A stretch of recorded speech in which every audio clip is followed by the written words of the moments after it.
Spring, usually known as the Primavera, was painted by Sandro Botticelli around 1478. It is housed in the Uffizi Gallery in Florence.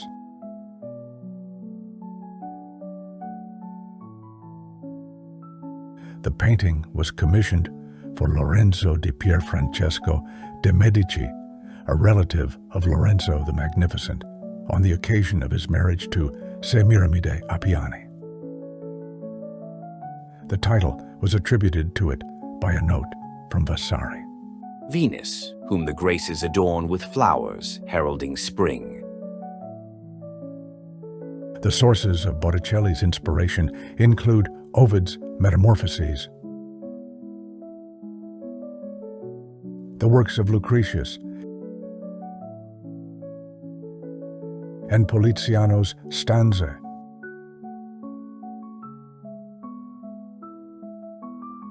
The scene unfolds in a shady and pleasant orange grove, featuring 9 figures.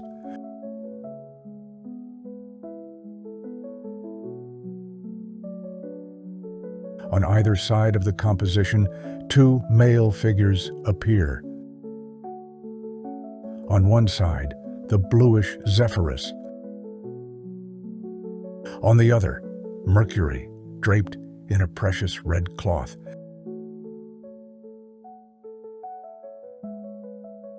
Between them stand 6 female figures.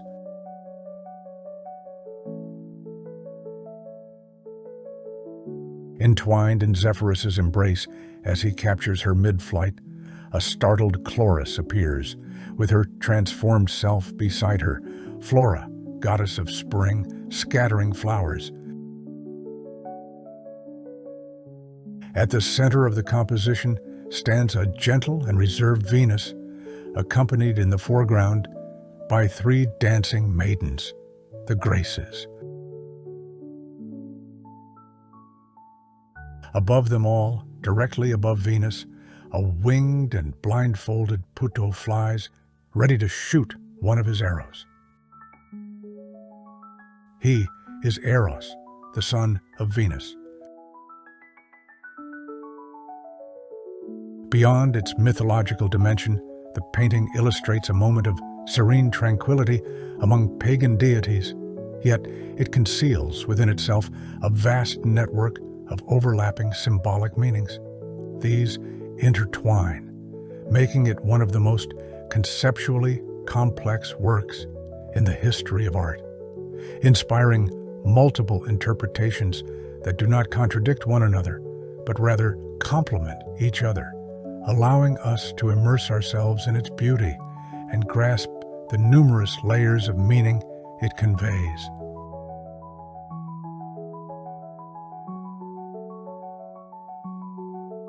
Thus, the painting offers multiple overlapping layers of interpretation, each structured within its own specific code, though all conveyed through the same pictorial language. Beyond the surface level, marked by mythological symbolism, which allows us to recognize each figure as an Olympian deity, the work also unfolds on Dynastic, Neoplatonic, philosophical, and alchemical levels. Starting with mythological symbolism, we see in the scene the presence of the wind god Zephyrus, who, overwhelmed by passion for the beautiful nymph Chloris, captures her to make her his own.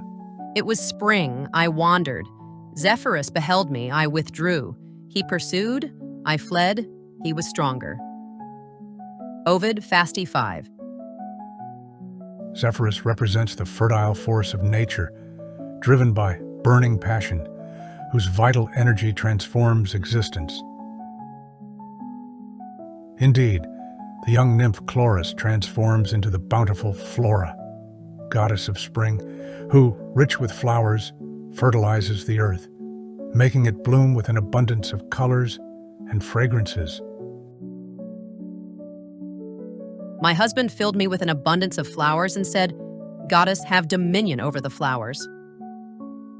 Ovid Fasti 5. At the center of the composition, we find Venus, draped in a delicate, precious white garment, covered by a red mantle with a blue lining, adorned with golden embellishments. With a languid pose and a fluid gesture, she gazes towards the viewer, acting as the festaiolo. In the sacred dramas performed during the Middle Ages and the Renaissance, there was often a festaiolo, a choral figure, sometimes portrayed as an angel, who remained on stage throughout the performance, serving as an intermediary between the audience and the unfolding events, explaining what was happening and drawing attention to particularly significant elements of the play. Painters also adopted this figure, and it was even recommended by Alberti in his treatise.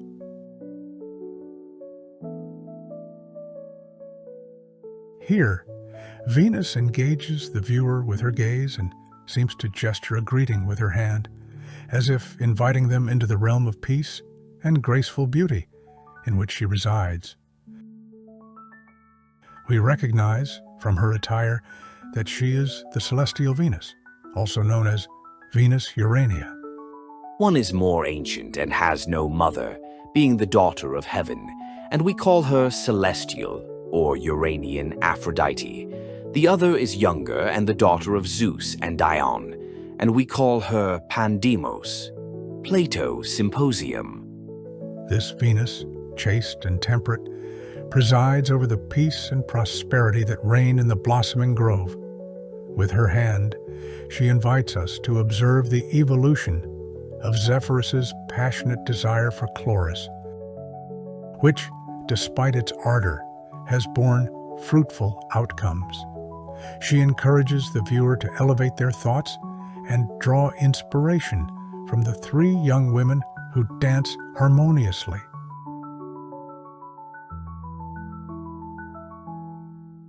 Her state is one of chaste fecundity, as evidenced by her subtly rounded belly, an aspect further emphasized by a particular jewel she wears. Unlike conventional placement over the chest, this adornment is positioned near her swelling abdomen, drawing attention to the part of the body associated with gestation.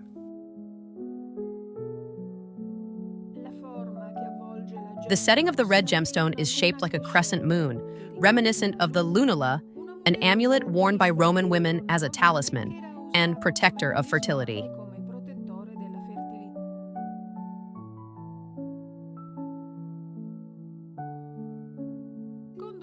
According to Marsilio Ficino's astrology, the moon governs the growth of new life. The red color of the stone, a symbol of new life, reinforces this concept. The only city where Botticelli could have seen this type of jewel, so alien to 15th century fashion, was Rome, which he had recently visited, and where he likely drew inspiration for the group of the Graces.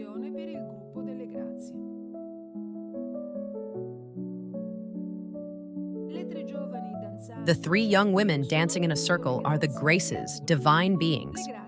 According to Hesiod, the Graces are three: Aglaia, the radiant one, the grace of splendor; Euphrosyne, joy, the grace of mirth;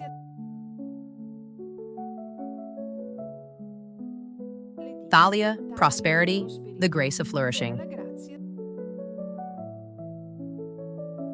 Seneca, in De Beneficiis, explains that the three young women represent the act of giving, receiving, and returning, symbolized by their interwoven hands.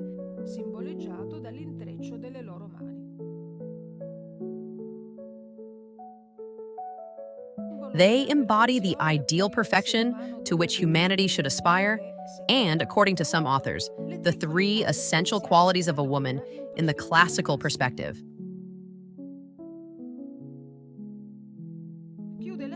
Closing the scene is the figure of Mercury, recognizable by his winged sandals and the caduceus with which he dispels the clouds from the scene. The caduceus was the staff of wisdom, a symbol of peace and prosperity, the visible manifestation of the balance that must permeate all things. Mercury was the god of change, transformation, and transitions.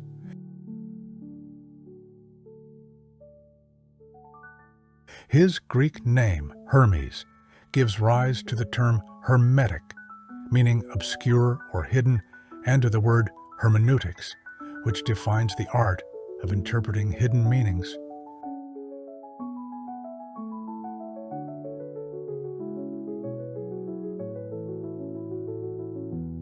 Above them all soars blindfolded Eros, the god of love, who randomly draws his arrow, symbolizing passionate desire. After interpreting the mythological symbolism, we now examine the painting for traces of the dynastic code embedded in its narrative. To do so, it is essential to recall that the work was initially commissioned by Giuliano de' Medici for the birth of his son, Giulio, the future Pope Clement VII, born of Fioretta Guerini. However, Giuliano was assassinated in the Pazzi conspiracy against his brother in 1478, a month before his son's birth. Thus, the painting was later repurposed for the marriage of Lorenzo di Pierfrancesco de' Medici to Semiramide Appiani.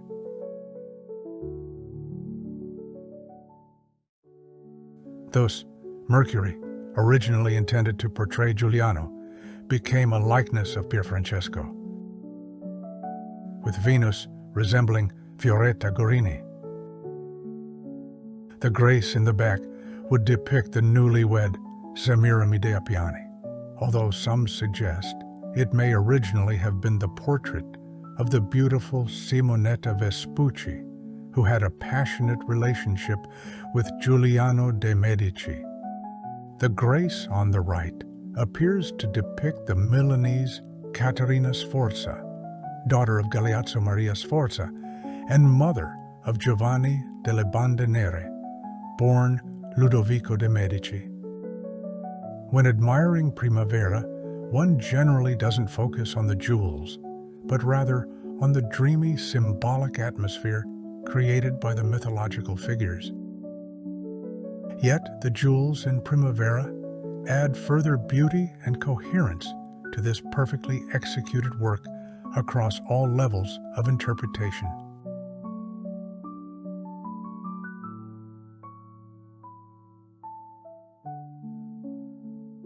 This work also represents the tangible proof of the Medici family's interest in antiquity and its culture, as well as the unique relationship between Botticelli and jewelry, which began with his personification of fortitude. In the painting, the precious objects are worn by Venus and the Graces, her attendants. The goddess wears a diadem and a pendant. The first, barely visible, is adorned with pearls, the gem of chastity and natural, pure beauty reiterated in the border of her mantle. The second, as previously noted, is the lunula, a fertility amulet. Once again, the goddess embodies the oxymoronic concept of chaste fertility or fertile chastity. Analyzing the pendants of two of the three Graces, one observes that the pendant with the red gem worn by the Grace, with features resembling Caterina Sforza, refers to the colors of the Duchy of Milan, red and white. The two leaves adorning it evoke the wings of an eagle, an animal on the Sforza family coat of arms. The second jewel, decorated with plant motifs, pearls, and perhaps sapphires, is more like a clasp. Due to the visible oak leaves, it appears to be a heraldic reference to Pope della Rovere. Thanks to the Pope, for whom Botticelli had painted part of the Sistine Chapel frescoes, Botticelli was able to greatly expand his knowledge of antiquity, thus enriching his artistic eloquence with unprecedented archaeological erudition. This eloquent jewel could thus serve as an expression of gratitude for the Roman patron.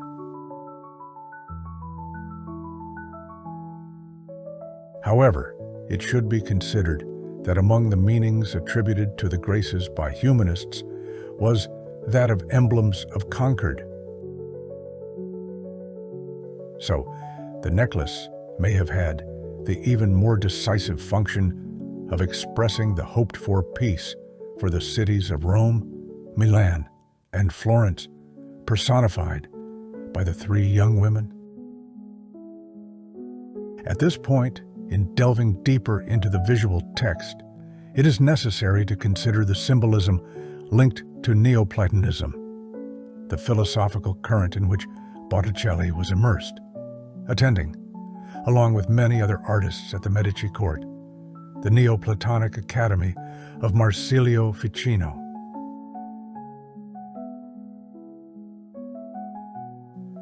According to Neoplatonic philosophy, man is not capable of truly knowing reality and ascending to God through reason and the tools of Aristotelian logic, but can only grasp the authentic meaning of existence through intuitions that establish chains of analogies between things, which are nothing but visible emanations of God.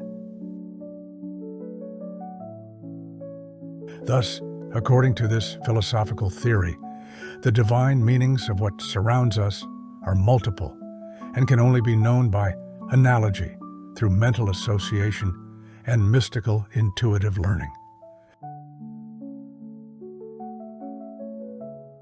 Therefore, art, in addition to being a means of elevating the human spirit, also assumes a symbolic value, as the artist reveals, through the characters, environments, and objects depicted, the transcendent present in the immanent reality, and, in a hidden, obscure, and enigmatic way, shows, through a physical image, a spiritual truth. In other words, the painting is the allegory of love in its various degrees, which allows the human being to intuit the immensity, omnipotence, and glory of God through beauty, initially earthly, which then turns into the spiritual. Here, then, is the Neoplatonic duality of earthly love and sacred love, which, instead of being antithetical concepts, become complementary, as it is from the generative power of Zephyr and Chloris that the transformation occurs, and Flora, the goddess of spring and thus of eternal renewal, appears. Through Venus, the symbol of anima mundi, this transformation leads to a more elevated and refined experience of the transcendent, expressed by the 7 three graces, until reaching the peak of elevation in Mercury and his caduceus, a symbol of balance between opposites, of pacification between antitheses. One cannot fail to notice that, in synergy with the Neoplatonic vision, this work merges Christian and biblical concepts presented through pagan symbolism, fused into an innovative language that, through Olympian images, conveys symbolic meanings of a moral, philosophical, and theological nature, with multiple interpretive keys. There are various symbols hidden within the dense vegetation and the blooming meadow, which refer to concepts of elevation and communion with the divine. We can observe, starting from the grove of orange trees evoking the garden of the Hesperides, that behind Venus, the sole mundi, i.e., the unifying and life-giving principle of the multiplicity of immanent reality, appear 2 spaces revealing a clear sky, the contours of which resemble human lungs, with the bronchial branches evoked by the patterns of vegetation.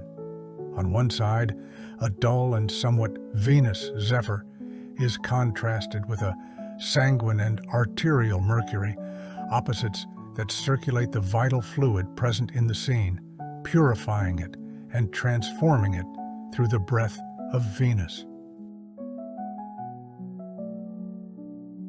In this rustic microcosm of the forest, the macrocosm is revealed with its generative and purifying capacity, able to cleanse human passions, transforming them into mystical breath in an eternal return, an infinite cycle. On the meadow, and in Flora's hands, countless flowers whisper their message to those who are able to understand it.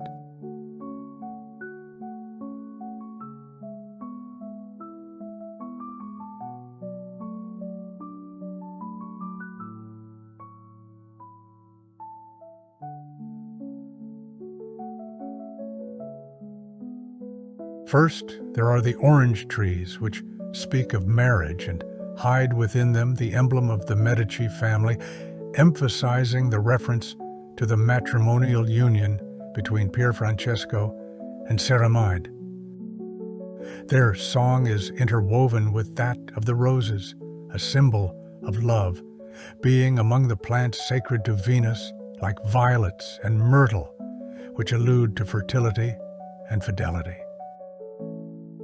The hymn to marital love continues through the voice of the daisies, symbols of reciprocated affection.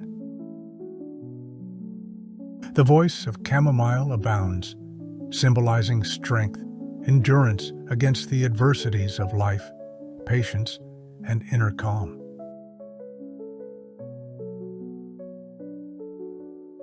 Joining the chorus is the hellebore, which in Christian tradition symbolizes rebirth. The hyacinth represents wisdom and prudence. Jasmine alludes to the concepts of grace, elegance, purity, and innocence, while the carnation is a symbol of marriage vows, a token of love. Furthermore, its Latin name, dianthus, derived from the Greek, means flower of God, alluding to the divine realm it inhabits. Other symbols of marital union include nigella, periwinkle, and crocus, along with poppies, which sometimes refer to fertility. The white flowers that appear on the orange trees, the zagara, are symbolic of brides, as they allude to their purity and chastity. They are placed anachronistically alongside the fruits of the orange, suggesting that for Neoplatonists, thought is not a concept confined to the temporal dimension, but an act outside of time, contemplating the simultaneous presence of realities that are impossible to occur at the same moment, such as blooming and fruiting. Moreover, Flora's gown is decorated with cornflowers, the lily, which is the emblem of Florence.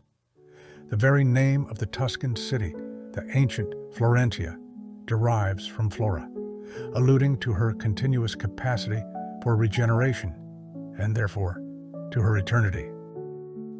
Thus, we can recognize in Flora, who scatters flowers, a personification of Florence, the homeland of the Medici and Botticelli himself. The presence of laurel, in turn, refers to Lorenzo the Magnificent, who, citing a passage from Virgil, had chosen the trunk of this plant as his personal emblem, symbolizing eternal life and victory. Thus, the floral symbolism speaks of love and eternal beauty. But we must also note that, as a memento mori, there is also a plant of anemone, which, due to its short bloom, signifies the fleeting nature of pleasures and happiness. God, as the center of all, is present in all things. Therefore, beauty, perceived through the higher senses, mind, sight, hearing, is the manifestation of God. The true lover, therefore, is the one who aspires to the radiance of God shining in bodies, and his continuous search for union with the beloved is nothing other than his desire to become God. Marsilio Ficino. Finally, in the deepest and most concealed narrative register, hidden from the eyes of the uninitiated, we find alchemical symbolism. The dark grove, almost enclosed by a dome, evokes the Athanor, the alchemical furnace in which the transformations of matter occurred.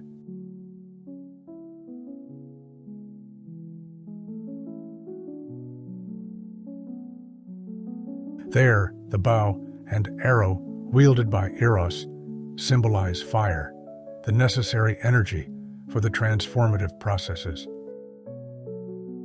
There are 9 figures present, representing the 9 alchemical operations: calcination, putrefaction, solution, distillation, sublimation, union, fixation, multiplication, and transmutation.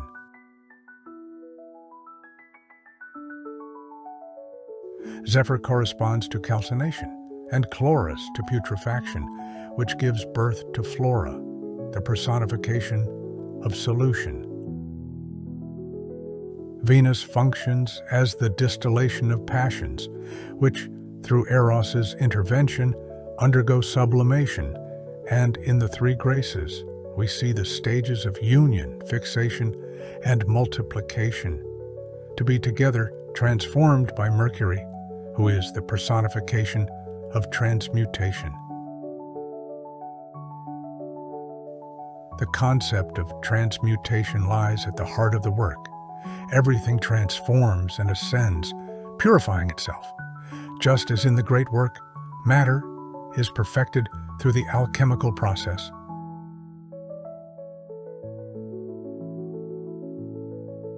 The 3 phases, nigredo, albedo, and rubedo, are first evoked in the figures of Zephyr, Chloris, and Flora.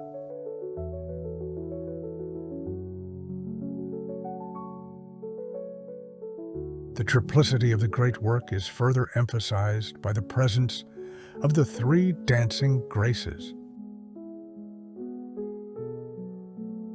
Moreover, the presence of pearls, red gems, and sapphires in their jewelry would solidify the completion of the alchemical work through the colors of its 3 phases.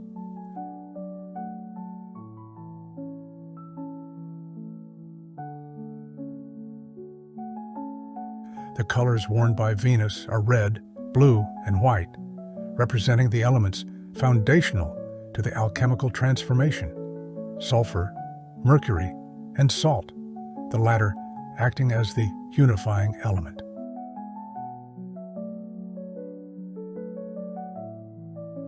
Thus, the figure of Venus, anima mundi of Neoplatonic world, here refers to the alchemist's ability to reconcile irreducibly opposing elements, such as the masculine and fixed sulfur with the feminine and volatile mercury, through the use of salt, the element that unites the multiplicity. The golden friezes adorning the goddess's cloak refer to the philosopher's gold. The concept of alchemical transformation is finally highlighted in the figure of Mercury, with his cloak symbolizing the red philosopher's stone obtained through the alchemical process of transmuting matter, capable of transforming base metals into gold and producing the elixir of long life, the serum of immortality and eternal youth. Mercury thus transforms mortal life into eternal perfection, corporeality into spirituality, the nefarious into the fortunate, the rain-laden cloud into a clear sky. His caduceus, a staff topped with two entwined serpents, refers to the alchemist's ability to unite opposites, to synthesize the feminine energy with the masculine, the solar with the lunar, sulfur with mercury, gold with silver, to restore balance among the elements and strive for perfection.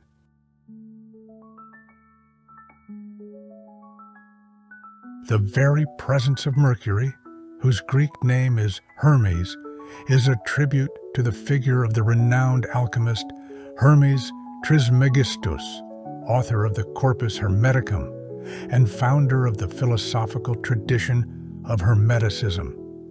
Hermeticism had a significant influence on Renaissance culture. The works attributed to Hermes Trismegistus were highly regarded by alchemists. In this work, illustrating the infinite cycle of regeneration, in which earthly beauty is an emanation of God, and the task of man is to transform, spiritually elevating himself, all the codes used, each with its own symbolism, point to the same meaning, albeit expressed through different themes and schools of thought.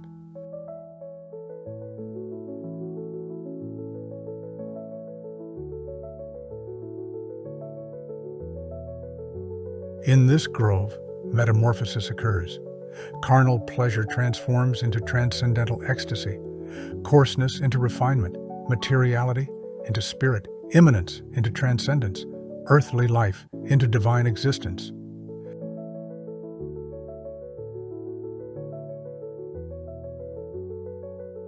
Man, copula mundi, through love, understands the meaning of beauty as the ecstatic enjoyment of God's presence, both within time and beyond time. His essence transforms, ascending, and he finds balance between all things, between passions and desires, between thought and action, between having and being.